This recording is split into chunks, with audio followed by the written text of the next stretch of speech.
뉴스타파 기자 김경래 최강 시사.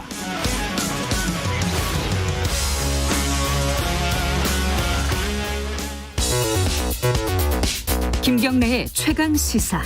미국 대선 특집 2020 미국의 선택.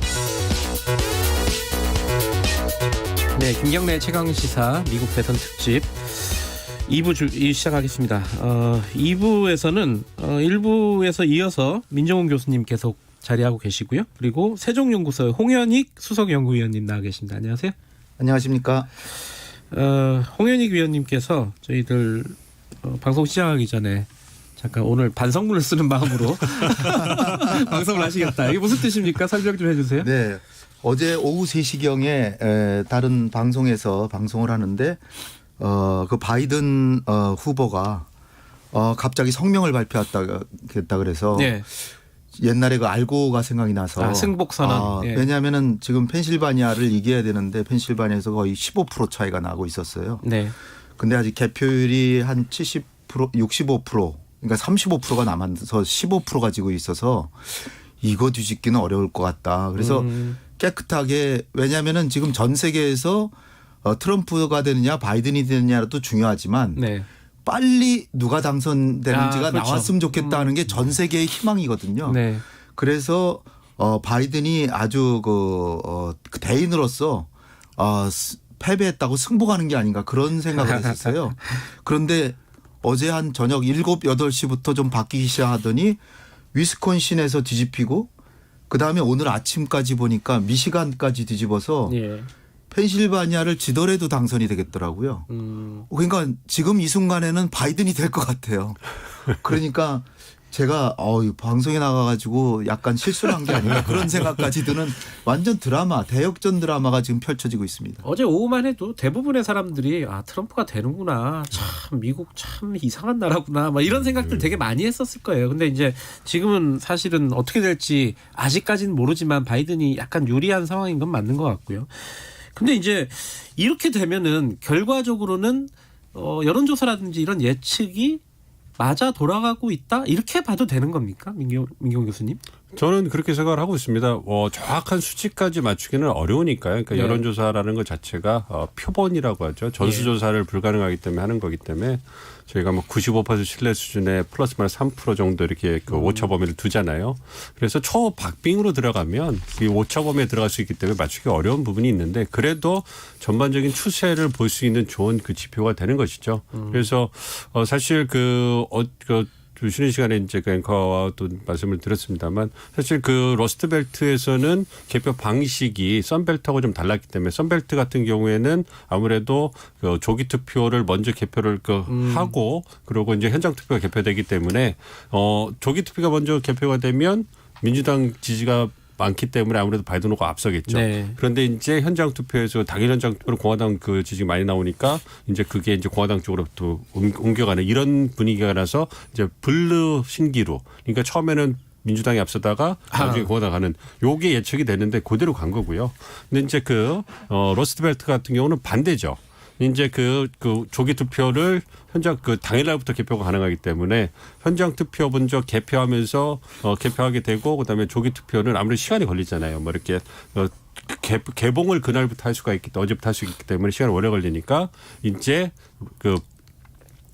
레드 신기루 즉 그죠? 그 공화당이 앞서다가 나중에 민주당 쪽으로 바뀔 거다 이런 예측을 했었거든요. 근데 이제 어제 사실 그런 거를 예상을 하고 있으면서도 이제 실제로 개표하는 방송을 보니까 저도 보니까 트럼프 대통령이 홍현익 선생님 말씀하신 것처럼 14, 15% 앞서고 있단 말이에요. 이러니까 과연 뒤집힐까 이런 의구심이 들기 시작하면서 굉장히 조마조마한 마음으로 봤거든요. 그렇기 때문에 여론조사의 어떤 예상대로 가고는 있는데 그 과정이 정말로 진짜로 저희가 말하는 심장이 쫄깃쫄깃한 이러한 과정이 시행됐다 이렇게 말씀드리겠습니다. 근데 트럼프 대통령이 뭐 여론조사에서도 선거 이전에 투표 이전에 많이 밀렸었잖아요. 사실은 뭐 격차에 왔다 갔다 했지만은 근데 막상 뚜껑을 여니까 굉장히 선전을 하는 거란 말이에요. 지금까지도. 그죠?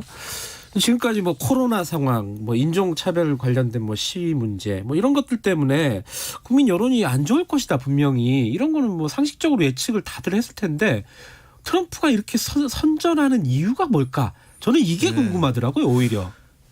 그러니까 가장 근본적인 건 아직도 일반 백인들이 더 숫자가 많다. 아, 일단 숫자적으로. 그러니까 숫자가 예. 히스패닉이나 아시아계보다 훨씬 많고 또 하나는 플로리다 같은 데서 트럼프가 이겼잖아요. 예. 그 플로리다에서도 거의 막상막하할 거라 그랬는데 상당한 표차로 이겼는데 이거는 아무래도 우리나라랑 좀 비슷한데 그 공산주의에 대한 공포. 그러니까 플로리다에 사는 사람들이 히스패닉이긴 하지만 쿠바에서 온 사람이 많기 때문에 공산주의를 싫어하는데 바이든이 되면 공산주의 된다 뭐 이런 식으로. 그리고 이 트럼프의 발언이요.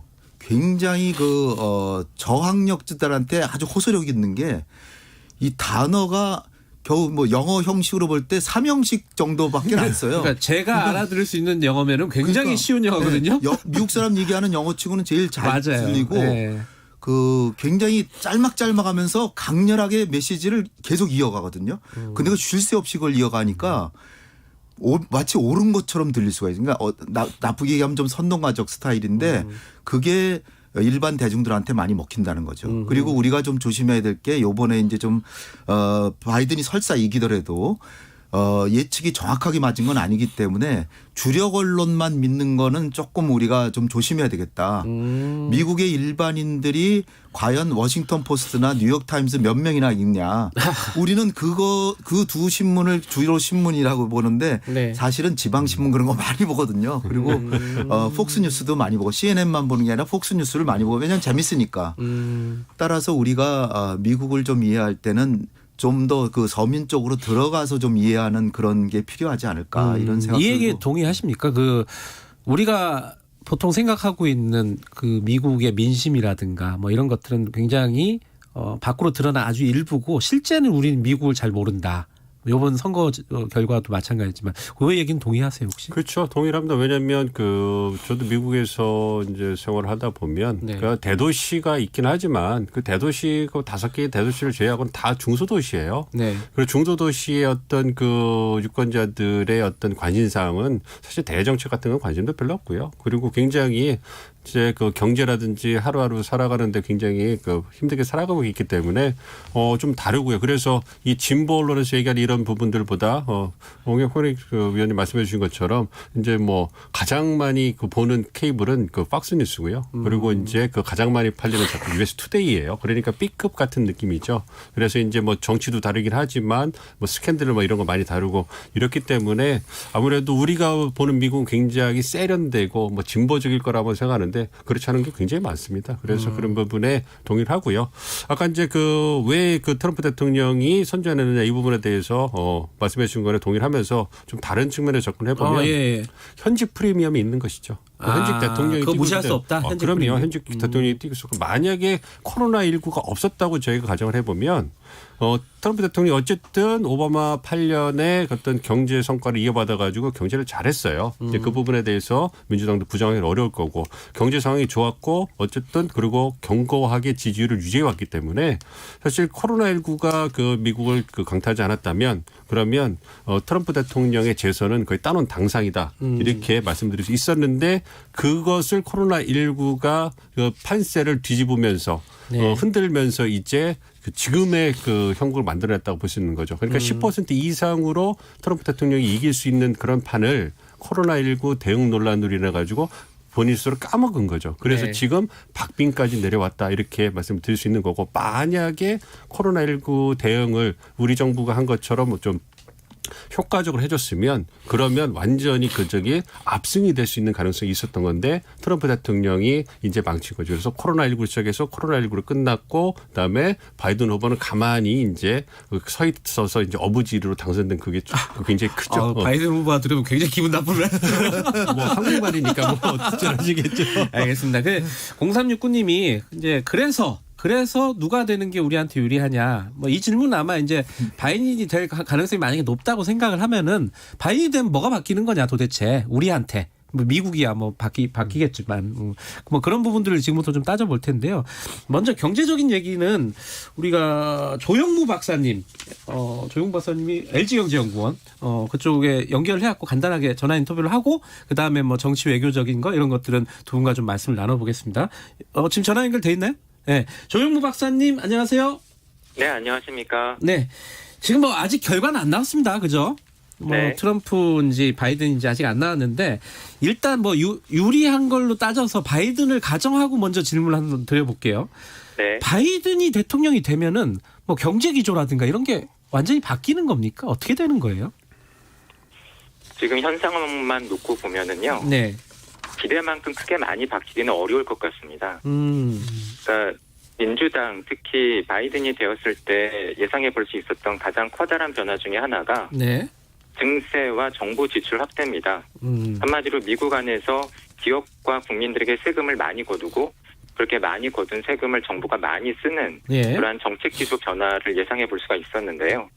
지금 현 상황에서는 대선에서는 바이든이 유리하지만 미국 의회 중에서 상원을 공화당이 그대로 다수당을 유지할 가능성이 높은 것 같습니다. 네. 그렇다라고 한다면은 설령 하원과 그리고 대통령이 증세를 밀어붙인다고 하더라도 상원에서 통과가 되지 않을 가능성이 상대적으로 높아졌고요. 네. 그렇다 보니까 앞서 말씀드린 것처럼 뭐 증세라든가 정부 지출 확대로 인한 그런 효과가 줄어들 가능성이 있고요. 네. 증세는 아무래도 미국 기업들한테는 부담이겠죠. 그래서 그것이 주가 하락 요인으로 작용할 여지가 있었는데 그러한 가능성이 줄어들면서 오늘 새벽 미국 증시에서 미국 기술주들을 중심으로 주가가 많이 오른 것이 그 영향을 반영한 때문이라고 보여집니다. 그거는 이제 상원이 공화당이 다수를 유지할 가능성이 높기 때문에 그런 반응들이 나왔다 이렇게 보시는 거군요. 네, 그렇습니다. 근데 이제 그 미국의 증세라든가 뭐 정부 지출 확대 그게 이제 전 세계적으로 영향을 주겠지만은 이제 우리나라만 좀 따져서 생각을 해보면은 우리나라 금융시장이라든가 뭐 당장 뭐 증시가 어떻게 될지 이것도 궁금하신 분들 많을 텐데 바이든 대통령이 당선이 되면은 어떤 영향 효과 이런 것들이 있을까요? 우선 우리 입장에서 체감할 수 있는 가장 커다란 변화는 네. 통상 무역 쪽일 것 같습니다. 먼저 무역부터요. 예. 네. 가령 트럼프 같은 경우에는 대통령이 되고 나서 상당히 강한 기조로 보호 무역주의 예. 그리고 자국 중심주의적인 통상 정책을 밀어붙였고요. 예. WTO와 같은 다자간 무역 합의 또는 회의보다는 1대1로 또는 각계격파식으로 각 나라와 개별적으로 협상하는 것을 채택을 해왔죠. 예. 그렇다 보니까 상당히 개별 국가들로서는 부담스러운 협상이 많았었고요. 네. 그것 때문에 중국이 지금 굉장히 어려움을 겪고 있는 거죠. 예. 반면에 민주당이라든가 바이든 같은 경우에는 무역 협상을 이렇게 1대1식으로 하는 것이 아니라 국제회의와 같은 다자간 협의를 상대적으로 선호하는 방식입니다. 예. 그리고 트럼프에 비해서 어떻게 보면 터무니없어 보이는 그러한 방식의 요구는 줄어들 가능성이 있습니다. 하지만 뒤집어 보면은 그것은 일종의 빅딜과 같은 방식을 통해서 큰 틀의 합의를 이루는 트럼프와 같은 방식은 줄어들 가능성이 높은 반면에 네. 민주당이나 바이든 같은 경우에는 상대적으로 조직적이고 체계적으로 자신들의 요구를 관철해 나갈 가능성이 있습니다. 네. 그런 면에서 그 효과는 단기적으로는 부담감이 줄어든 것처럼 보이겠지만 장기적으로 보면은 금융이라든가 서비스 같은 쪽에서 미국의 집요한 요구는 도리어 늘어날 가능성도 있을 것으로 보입니다. 그러면 제가 무식한 질문을 드려도 잘 대답해 주실 거라고 믿고 질문을 드리면 그래서 더 나아진다는 건가요? 더 나빠진다는 건가요? 이게? 단기적으로는 좋을 것 같습니다. 아하. 아무래도 예. 미국 경제에 있어서는 그래도 정부가 돈을 더 쓸 가능성이 높아졌고요. 예. 그리고 무역 협상에 있어서도 뭐 우리나라뿐만이 아니라 중국이라든가 많은 나라들이 예. 미국의 보호무역주로 인해서 고생할 가능성이 줄어들었기 때문입니다. 예. 네. 만약에 뭐 트럼프가 다시 대통령을 한다면은 지금의 정책 기조가 이어진다. 뭐 이건 당연한 일이겠죠, 그죠? 그렇습니다. 어쩌면은 예. 큰 틀의 변화가 없을 수도 있고요. 예. 단기적으로 보면은 어쨌든 대선을 치렀는데 네. 지금 현 상황에서는 불리하고 이 상황을 뒤집기 위해서는 소송전으로 가야 되는데 네. 그 과정에서는 트럼프가 지금까지 대통령이었을 때 해왔었던 경제 활성화 정책조차도 제대로 실시되지 않을 가능성이 있습니다. 그런 면에서 향후 상당 기간 동안 앞서 조지 부시와 엘고어 때에도 이러한 대선 이후에 상황이 확정된 데까지 한 달 이상 걸렸었는데요. 네. 그러한 불확실성이 미국 경제라든가 금융시장에 지속될 가능성이 있고요. 그것은 단계적으로 한두 달 정도로 길게 보았을 때는 4분기에 세계 경제나 미국 경제에 상당한 부담이 될 수 있을 것으로 보입니다. 그렇군요. 알겠습니다. 오늘 여기까지 드릴게요. 고맙습니다. 네, 감사합니다. LG경제연구원 조영무 연구위원이었습니다. 지금 이제 바이든이 된다고 해서 뭐 마냥 좋은 건 아니고 단기적으로는 조금 우리한테 좋은 영향을 줄 수는 있다. 하지만은 바이든도 결국은 중국을 압박을 할 것이고 장기적으로 보면 어떻게 될지는 좀 미지수다. 뭐 이런 의견이신 건데, 근데 지금 이 바이든이 대통령이 되면은 우리한테 가장 어떤 영향을 줄까? 그 중에 가장 먼저 생각이 드는 거는 북한 얘기입니다. 그죠? 오늘 뭐 홍 의원님 모신 것도 네. 그것 때문에 모신 건데. 북한 얘기가 제일 중요할 것 같아요. 사람들이 생각할 때 트럼프가 그래도 김정은하고 친하기도 하고 김정은 위원장하고 그리고 뭐 만나기도 하고 뭔가 이렇게 액션들이 있었는데 완전히 닫아버리는 거 아니냐 막 이 걱정들이 좀 있어요. 우리 정부 임기가 이제 1년 반 정도 남았습니다. 네. 많이 남지 않았어요.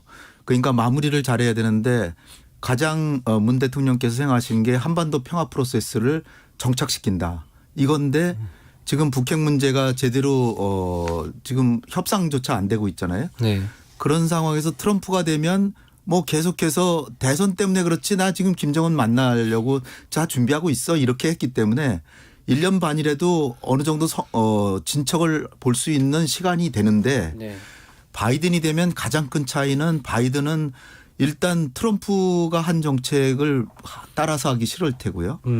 그리고 과거에 오바마가 2009년에 됐을 때처럼 뭐 좀 진보적이니까 오히려 독재자들과 협상을 잘할 것 같지만 트럼프가 보수적인데도 김정은과 너무 쉽게 정상회담을 했기 때문에 바이든은 정상회담은 쉽게 안 하겠다는 거 아니에요. 그러니까 실무회담 중심으로 가는데 그러려면 시간이 걸리고 바이든이 이제 새 행정부를 새로 꾸려야 되니까 6개월 정도는 지체가 된단 말이죠.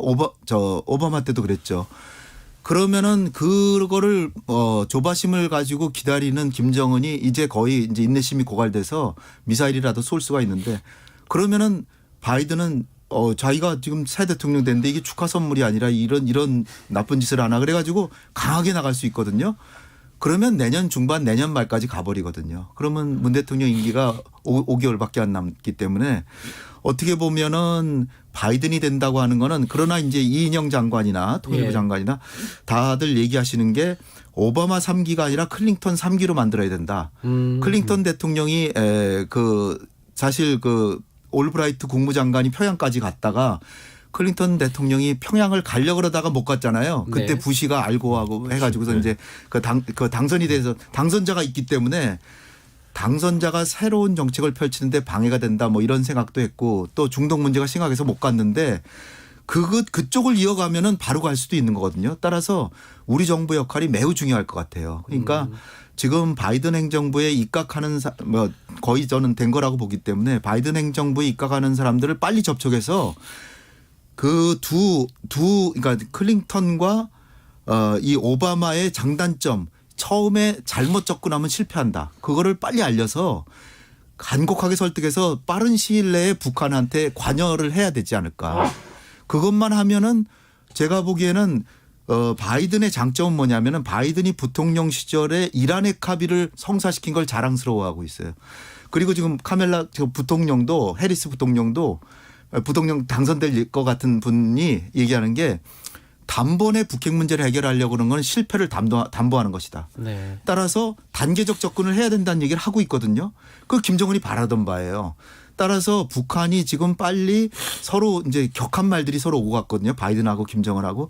그런 거를 빨리 북한도 잊어버리고 북한도 바이든이 만약에 당선이 확정되면 빨리 접근을 하고 바이든도 본래 미국 국내 문제가 심각하지만 북한 문제를 빨리 진척을 시킨다면 제가 볼 때는 이란의 합의 정도는 될 수 있는데 단지 이제 보수 진영에서 보기에는 이거 뭐 동결하고 제재를 해줘서 이거 또 북핵 문제 다 망쳐놨다 이렇게 할 수 있는데 그러나 제가 보기에는 그런 식으로 1단계 합의를 하고 2단계에서 본격적으로 비핵화, 완전 비핵화로 가야 되는 게 현명한 방법이다. 그런 측면에서 보면 바이든도 가능성이 충분하다고 봅니다.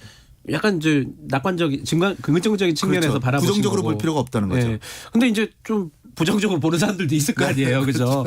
그러면 바이든으로서는 이 북핵 문제라든가 이게 우선순위일까 과연 이 행정부 바이든 행정부가 만약에 들어선다면은 그건 어떻게 판단하십니까? 우선순위가 될 수가 없죠. 황 의원님 말씀해 주신 것처럼 국내 문제가 산적돼 있기 때문에 네. 뭐 바이든 저희도 이제 화상회의를 하고 미국 주진들하고 얘기를 해보면 예. 아무래도 국내 문제에 집중을 해야 되고 그리고 다른 뭐 미중 관계도 있기 때문에 아무래도 이제 그 북한 문제가 바이든 행정부가 들어서게 되면 임기 초반에 우선순위가 되기는 어려울 거다 얘기를 하고 그리고 또 하나 어떤 얘기를 하냐면 뭔가 북미 협상이 다시 재개가 되려면 북한이 보다 더 어떤 비핵화 조치를 해줘야 된다. 그러니까 북평양이 뭔가 선물을 더 워싱턴에 줘야지만 움직일 수 있다 얘기를 하는 거니까 바이든 캠프 사람들의 생각은 뭐냐면 평양이 어떻게 움직이느냐에 따라서 자신들도 대응을 어떻게 할 것인가를 결정하겠다 이거니까 그렇게 지금 뭐 적극적으로 나설 그 움직임은 보이지 않습니다. 그렇기 네. 때문에 홍현희 선생님이 말씀해 주신 것처럼 이제 우리 정부가 계속 거기서 이제 역할을 해줘야 되는 거죠. 사실 뭐 아까 말씀해서 김대중 클린턴 케미스트리 뭐 말씀하셨는데 그때도 우리 정부가 역할을 많이 했거든요. 그러니까 미국이 뭐 세계 전략을 갖고 움직인다고 하지만 디테일이나 이런 부분에 있어서는 그렇게 막 움직이는 나라가 아니기 때문에 우리가 다 어떻게 보면 다 따다 먹여줘야 됩니다. 그래서 이제 미국이 자기 국익이 바탕에서 솔깃할 수 있는 거를 줬을 때 움직이는 거기 때문에 우리 정부 역할이 중요한 거고 오히려 우리 정부 역할이 그렇죠. 크다는 거는 두 분 다 동의하시는 거예요. 그러면 한반도 평화 프로세스에서 또 우리 정부가 역할을 했기 때문에 이게 가능했던 거라고 좀 생각을 하고 있기 때문에 네. 그래서 남북미 협상 2라운드를 가져가기 위해서 노력을 해야 될 거고 말씀해 주신 것처럼 워싱턴 내에서도 북한이 완전한 비핵화를 하는 거는 거의 불가능하다. 단기간에 불가능하다니까 현실적으로 동시적 단계적 조치를 해야 된다. 그래서 뭐 군축 가능성도 나오게 되는 거고요. 그래서 동결 이후에 이제 그 핵폐기로 가야 되는 부분을 고려해야 되지 않거나 이런 얘기가 나오는데 아직 그것이 다수의 의견은 아닙니다. 그렇기 때문에 우리 정부가 어떤 그런 역할을 계속해서 분위기를 만들어가는 역할까지 해야 된다. 그래서 할 일이 많습니다. 사람들이 농담 삼아서 얘기하는 것도 좀 걱정돼서 얘기하는 것도 있는데 이제 트럼프 대통령이 만약에 임기를 끝내게 되면은 바이든 대통령 만약에 된다면은 김정은 위원장으로서는 뭔가 액션을 보여줘야 되는데 그래서 뭐 하나 쏘는 거 아니냐, 그러니까 도발이 곧 나타나는 거 아니냐 이런 걱정들을 많이 해요. 이건 뭐 기울 수도 있고 뭐 충분히 예상 가능한 시나리오일 수도 있지만 어떻게 보세요, 그거는? 그러니까 바이든이 만약에 당선이 되고 하면은 가장 중요한 게 지금 코로나. 네. 바이든이 제일 먼저 국제정치에서 할 거는 코로나 방역에 대한 국제협력을 자기는 하겠다. 지금 트럼프는 국제협력 안 하잖아요. 그냥 네. 미국이 자체 개발하겠다 그러고 있고. 미국 안에서도 협력을 잘 안 하는 것 그다음에 같은데. 기후 문제에 관심이 많기 때문에 네. 파리 기후협약 다시 재가입하겠다. 예. 그리고 아마 뭐 유네스코가나 그런 데 재가입할지 모르고요. 국제협력을 중시하는 네. 그런 상황이기 때문에. 그래서 어떻게 보면은 바이든이 되면은 우리한테 상당한 기회가 되는 거는 방위분담금 문제 상당히 좀 잘 해결될 가능성이 크고요. 예. 그다음에 한미동맹도 별 문제 없을 거고 주한미군 감축도 그렇게 서두르거나 아예 안 할 것 같은 생각이 크고요. 예. 단지 이제 제가 우려하는 거는 중국과의 관계예요. 중국.